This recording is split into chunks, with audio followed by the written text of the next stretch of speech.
నమస్కారం. Chandu RK news కి స్వాగతం. హెడ్లైన్ చూద్దాం. టీడీపీ నేతలకు చంద్రబాబు గుడ్ న్యూస్. తెలంగాణలో భూముల ధరలు పెంపు, రేవంత్ సర్కార్ కీలక నిర్ణయం.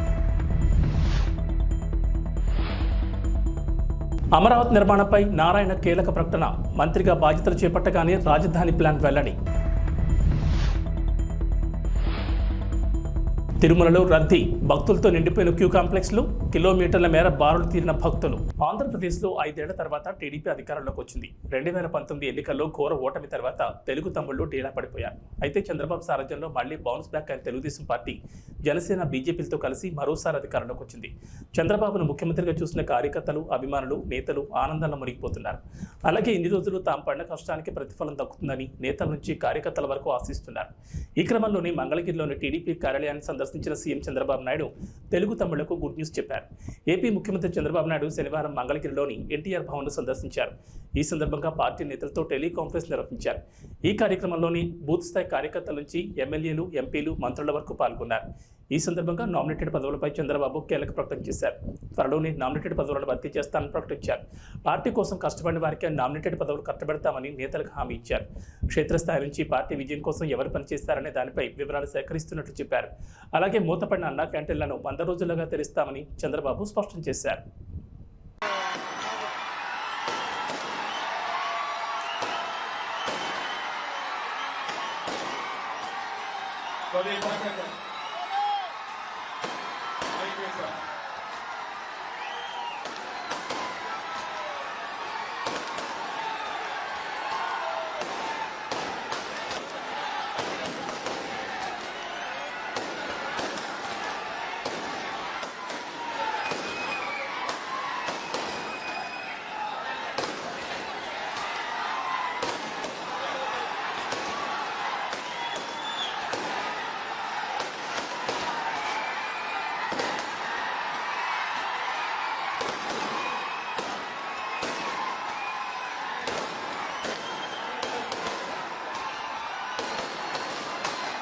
నైరుతి రుతుపవనాల ప్రభావంతో తెలంగాణలో వర్షాలు కురుస్తున్నాయి. ఇక హైదరాబాద్, సికింద్రాబాద్లలో వర్షం కురిస్తే ప్రధాన రహదారులపై భారీగా వరద నీరు చేరుతోంది. దీంతో ట్రాఫిక్ జామ్తో వాహనదారులు ఇబ్బందులు పడుతున్నారు. ఈ నేపథ్యంలో జంట నగరాల్లో ఎలాంటి ఇబ్బందులు తలెత్తకుండా పటిష్టమైన చర్యలు తీసుకోవాలని ముఖ్యమంత్రి రేవంత్ రెడ్డి అధికారులను ఆదేశించారు. ఉప ముఖ్యమంత్రి బట్టి, మంత్రులు ఉత్తమ్, పొంగులెట్టి, పొన్నం, శ్రీధర్ బాబులతో కలిసి శనివారం సాయంత్రం కమాండ్ కంట్రోల్ సెంటర్ను సందర్శించిన సీఎం అధికారులకు పలు సూచనలు చేశారు.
తెలంగాణలో భూముల ధరల పెంపునకు రేవంత్ ప్రభుత్వం కీలక నిర్ణయం తీసుకుంది. భూముల మార్కెట్ వాస్తవ ధరకు, ప్రభుత్వ ధరకు వ్యత్యాసం ఉండడంతో మార్కెట్ విలువలను సవరించేందుకు ప్రభుత్వం వేగంగా అడుగులు వేస్తోంది.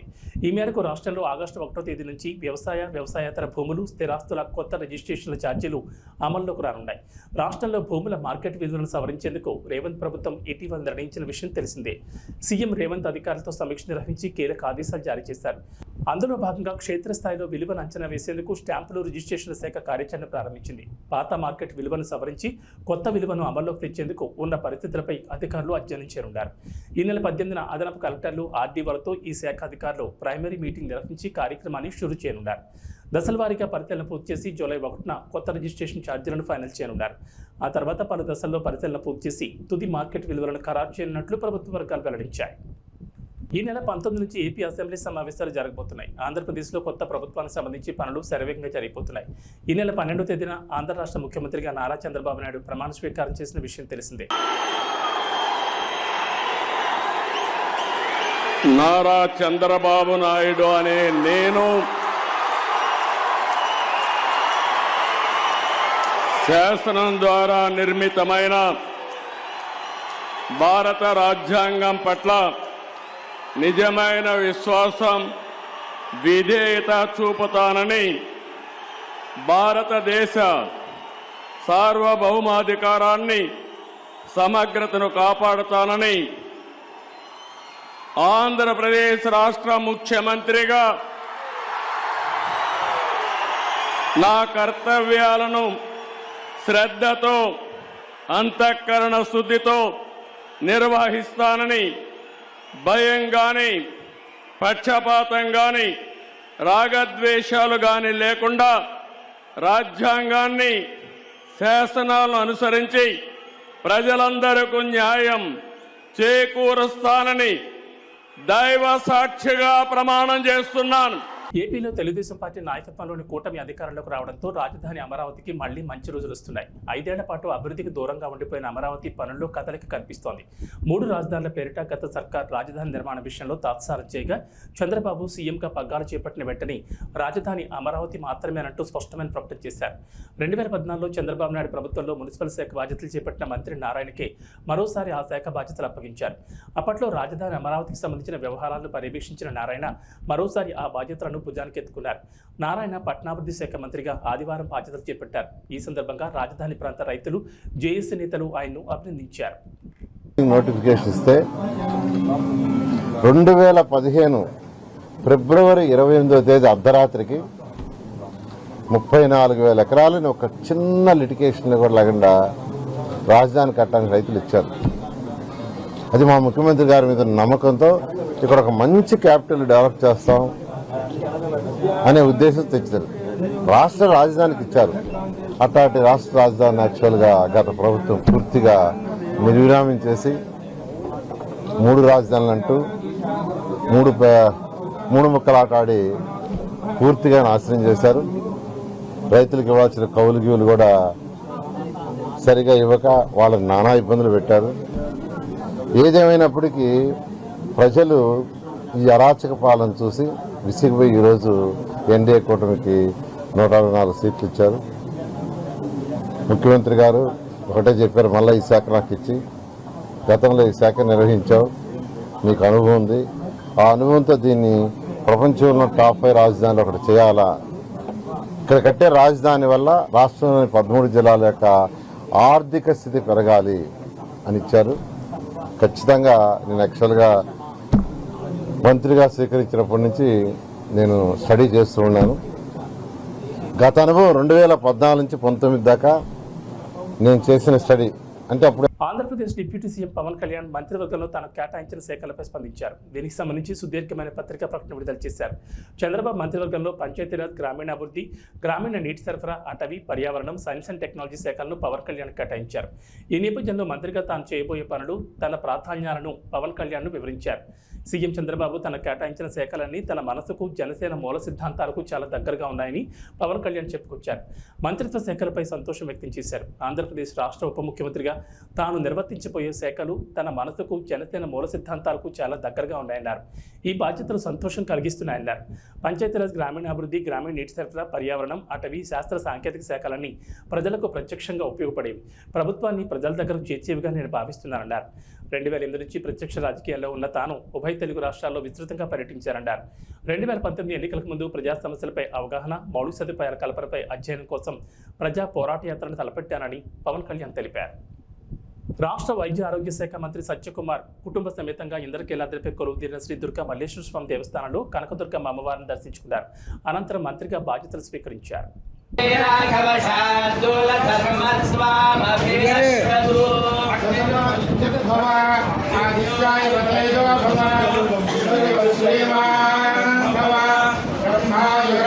భవ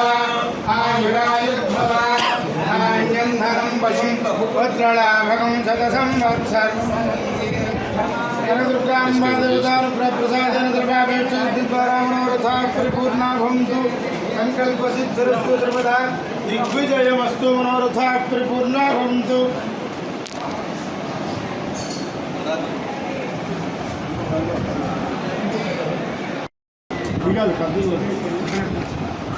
ప్రసాద్ ఇచ్చారా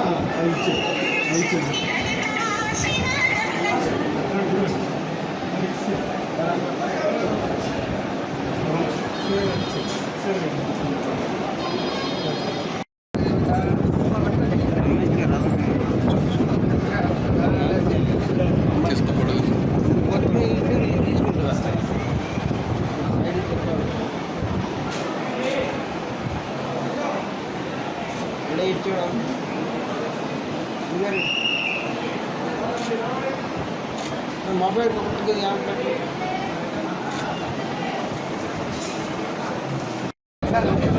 ప్రజాధనంతో ఏర్పాటు చేసిన ఫర్నిచర్ను సొంతానికి వినియోగించుకుంటున్న మాజీ సీఎం జగన్పై కేసు నమోదు చేయాలని కోడెల శివరాం డిమాండ్ చేశారు.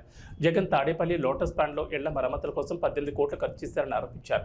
ప్రస్తుతం జగన్ తన నివాసంలో సీఎంఓ కింద తెచ్చిన ఫర్నిచర్ ఇచ్చేస్తానని కనీసం లేఖ రాయలేదన్నారు. ఇప్పటిదాకా ఫర్నిచర్ ఇవ్వనందుకు కోడెలపై పెట్టిన కేసుని జగన్ మీద పెట్టొచ్చు కదా అని ప్రశ్నించారు. మాజీ స్పీకర్ కోడెల శివప్రసాద్ ఆ రోజు ఫర్నిచర్ తన వద్ద ఉందని చెప్పకపోతే ఎవరికీ తెలియదని ఫర్నిచర్ తీసుకెళ్లాలని స్పీకర్కు లేఖ రాసిన తర్వాత ఆయనపై కేసు పెట్టారన్నారు. ఐపీసీ 409 సెక్షన్ కింద 10 ఏళ్లు శిక్ష పడే కేసు పెట్టారని కోడెల శివరాం గుర్తు చేశారు. జగన్పై సైతం అదే కేసు పెట్టాలని డిమాండ్ చేశారు. కలియుగ ప్రత్యక్ష దైవం శ్రీనివాసుడు కొలువైన తిరుమలకు భక్తులు పోటెత్తారు. వేసవి సెలవులు ముగిసిన తొలి వీకెండ్ కావడంతో భక్తులు భారీగా తరలివచ్చారు. అలాగే సోమవారం కూడా సెలవు రోజు కావడంతో వెంకన్న దర్శనానికి మరింత రద్దీ పెరిగింది. శనివారం వేలాదిగా తరలివచ్చిన భక్తులతో తిరుమల గిరులు కిటకిటలాడాయి. శ్రీవారి దర్శనం కోసం వచ్చిన భక్తులతో వైకుంఠం క్యూ కాంప్లెక్స్లోని అన్ని కంపార్ట్మెంట్లు పూర్తిగా నిండిపోయాయి. నారాయణగిరి ఉద్యానవనంలో ఏర్పాటు చేసిన షెడ్లలో సైతం భక్తులు కిక్కిరిసిపోయారు. మరోవైపు భక్తుల తాకిడి కారణంగా వైకుంఠం క్యూ కాంప్లెక్స్ నిండిపోయి సుమారు 3 కిలోమీటర్ల మేర క్యూ లైన్ వ్యాపించింది. పాప వినాశనం వెళ్లే దారిలో ఉన్న కళ్యాణ వేదిక వరకు భక్తులు బారులు తీరారు. ఉండడంతో భక్తులు వెలుపల క్యూ లైన్ లో వేచి ఉన్నారు. టోకెన్లు లేని భక్తులకు శ్రీవారి దర్శనం కోసం 24 గంటల సమయం పడుతుంది. ఇక 300 రూపాయల ప్రత్యేక ప్రవేశ దర్శనానికి 8 గంటల సమయం పడుతుంది. 62,366 మంది భక్తులు నిన్న శ్రీవారిని దర్శించుకోగా 29,633 మంది భక్తులు తలనీలాలు సమర్పించారు. ఇక నిన్న శ్రీవారి హుండీకి 3 కోట్ల ఆదాయం చేకూరింది. ఈ నెల 17న శ్రీవారి ఆలయంలో శ్రీరామనవమి వేడుకలు నిర్వహించనున్నారు టీటీడీ. ఈ సందర్భంగా పలు ఆర్జిత సేవలను రద్దు చేశారు. ఏప్రిల్ 18వ తేదీన శ్రీరామ పట్టాభిషేకం నిర్వహించనుంది టీటీడీ. రామ్ డబుల్ స్మార్ట్ నుంచి ఇంతవరకు ఎలాంటి అప్డేట్ రాలేదు. ఆ మధ్య వదిలిన టీజర్ తప్ప ఇంకా ఎలాంటి అప్డేట్ రాలేదు. అసలు ఈ సినిమా షూటింగ్ జరుగుతుందా లేదా అన్న డౌట్లు కూడా అందరికీ కలిగాయి. చివరికి ఈ మూవీ ఉందా అటకెక్కించేశారని అనుకున్నారు. కానీ సడన్గా డబుల్ స్మార్ట్ రిలీజ్ డేట్ను అధికారికంగా ప్రకటించేశారు. ఆగస్టు 25న ఈ చిత్రం విడుదల కాబోతుందట. ఈ మేరకు మేకర్లు పోస్టర్లు కూడా రిలీజ్ చేశారు. ఆగస్టు 15న ఏ తెలుగు సినిమా కూడా పోటీకి దిగుతాం. ఎందుకంటే అల్లు అర్జున్ సుకుమార్ కాంబోలో పుష్ప ది రూల్ రానుంది. అలాంటి రామ్ డబుల్ స్మార్ట్ను రంగాలోకి దించారు. చూస్తుంటే పుష్ప 2 వాయిదా పడేలా ఉందనిపిస్తుంది. అందుకే ఆ డేట్ పోతే మళ్ళీ రాదని వెంటనే ఇలా పూరి జగన్నాథ్ రామ్ తమ రిలీజ్ డేట్ ను బ్లాక్ చేసుకున్నట్లుగా అనిపిస్తోంది. మేకర్స్ పోస్ట్ పోన్ చేయనున్నారు అని వార్తలొస్తున్నాయి. బేసిక్ గా పుష్ప 2 ఆగస్టు 15న రిలీజ్ అవ్వాలి. ఈ మూవీ పోస్ట్ పోన్ అయితే అదే డేట్ లో తమ సినిమాలను రిలీజ్ చేయటానికి కొన్ని సినిమాలు రెడీగా ఉన్నాయి. ఒక పక్క లక్కీ భాస్కర్, తంగలాన్ వంటి సినిమాలు ఈ డేట్ కోసం చూస్తుంటే, మరోపక్క ఆగస్టు 29న రిలీజ్ డేట్ ఫిక్స్ చేసుకున్నా సరిపోదా శనివారం కూడా ఈ డేటుపైనే ఒక కన్నేసింది. అయితే పూరి వీరందరికంటే ఒక అడుగు ముందే ఉన్నాడు అని చెప్పొచ్చు. డబుల్ స్మార్ట్ మూవీ పోస్టర్ను రిలీజ్ డేట్తో కలిపి రిలీజ్ చేస్తాడు. ఈ సినిమా ఆగస్టు 15న రిలీజ్ అవ్వనుంది అని ఆడియన్స్కి క్లారిటీ ఇచ్చాడు పూరి జగన్నాథ్. ఆగస్టు 15న సినిమాను రిలీజ్ చేసి ఆ వీకెండ్ను పూర్తిగా వాడనున్నాడు పూరి. అంతేకాకుండా సోమవారం రక్షాబంధన్ అవటంతో ఆ రోజు కూడా ప్రేక్షకులు సినిమాకి వచ్చే ఛాన్సెస్ ఉన్నాయి. ఇక పోస్టర్ విషయానికి వస్తే నుదిటిన విభూతితో రామ్ మాస్ లుక్కులో నడుచుకుంటూ వస్తుంటే బ్యాక్గ్రౌండ్లో కొండలు, కొండల మధ్యలో శివలింగాన్ని పెట్టి పవర్ఫుల్గా డిజైన్ చేశారు. సో పుష్ప 2 పోస్ట్ పోన్ అని టీం కన్ఫర్మ్ చేయకముందే double smart release date fix చేశారు పూరి. తెలంగాణ వ్యాప్తంగా నైరుతి ఋతుపవనాలు విస్తరించాయి. అయినా కొన్ని జిల్లాల్లో మాత్రం ఇంకా వర్షాలు కురవడం లేదు. ఇప్పటికే విత్తనాలు విత్తిన రైతులు వాన కోసం ఆకాశం వైపు ఆశగా ఎదురుచూస్తున్నారు. మేఘాలు కమ్ముకుంటున్నాయి తప్ప వనరులు మాత్రం కరుణించడం లేదు. కొన్ని జిల్లాల్లో అయితే వర్షం కురిసి వారం దాటింది. వర్షం కోసం ఎదురుచూస్తున్న రైతులకు వాతావరణ శాఖ గుడ్ న్యూస్ చెప్పింది. తెలంగాణ నుంచి మధ్య బంగాళాఖాతం వరకు ద్రోణి విస్తరించిందని చెప్పారు. ఇది సముద్ర మట్టం నుంచి 3.1 కిలోమీటర్ల నుంచి 5.8 కిలోమీటర్ల మధ్యలో కొనసాగుతున్నారు. గాలులు పశ్చిమ దిశ నుంచి తెలంగాణ వైపు వీస్తున్నాయన్నారు. దీని ప్రభావంతో రాబోయే 3 రోజులు తెలంగాణలో తేలికపాటి నుంచి ఓ మోస్తరు వర్షాలు కొన్ని చోట్ల కురిసే అవకాశం ఉందని తెలిపారు. ఇవాళ రేపు రాష్ట్రంలోని కొన్ని జిల్లాల్లో ఉరుములు, మెరుపులు, ఈదురుగాలులు గంటకు 30 నుంచి 40 కిలోమీటర్ల వేగంతో వీస్తాయన్నారు.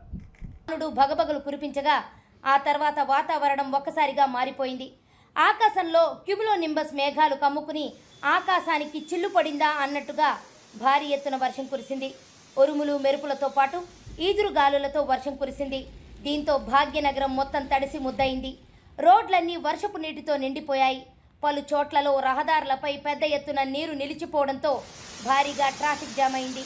దీంతో వాహనదారులు తీవ్ర ఇబ్బందులు పడుతున్నారు.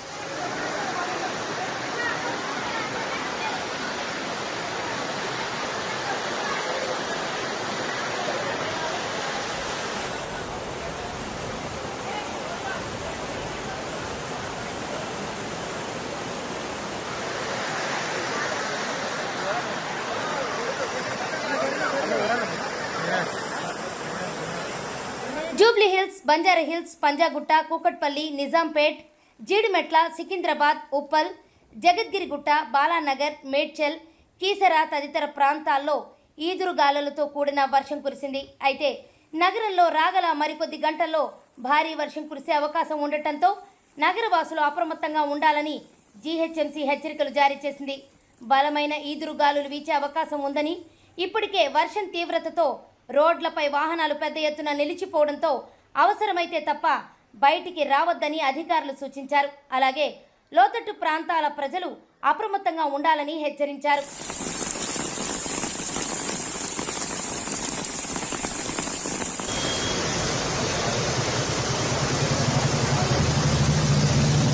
రాత్రి సమయంలోనూ భారీ వర్షం కురిసే అవకాశం ఉండటంతో ప్రజలెవరూ బయట తిరగద్దని అధికారులు హెచ్చరిస్తున్నారు. ప్రస్తుతం బయట ఉన్నవారు కూడా వీలైనంత త్వరగా ఇళ్లకు చేరుకోవాలని సూచించారు. ఆఫీసుల నుంచి ఇళ్లకు వెళ్లే సమయం కావడంతో రోడ్లపై భారీ స్థాయిలో ట్రాఫిక్ జామ్ అయ్యే అవకాశం ఉందని, అందువల్ల వాహనదారులు అప్రమత్తంగా ఉండాలని సూచనలు జారీ చేశారు. గత వారం కురిసిన భారీ వర్షానికి హైదరాబాద్ నగరం చిగురుటాకులా వణికిపోయింది. అదే తరహాలో గురువారం కూడా కుండపోత వాన జనజీవనాన్ని అస్తవ్యస్తం చేసేసింది. ఓవైపు వర్షాలతో, అకాల వర్షాలతో ఇబ్బందులు కలుగుతున్నా వేసవి తీవ్రత నుంచి ఉపశమనం కలగడం హైదరాబాదీలకు ఊరటనిస్తోంది. ఇవి బులెటిన్ విశేషాలు. నమస్కారం.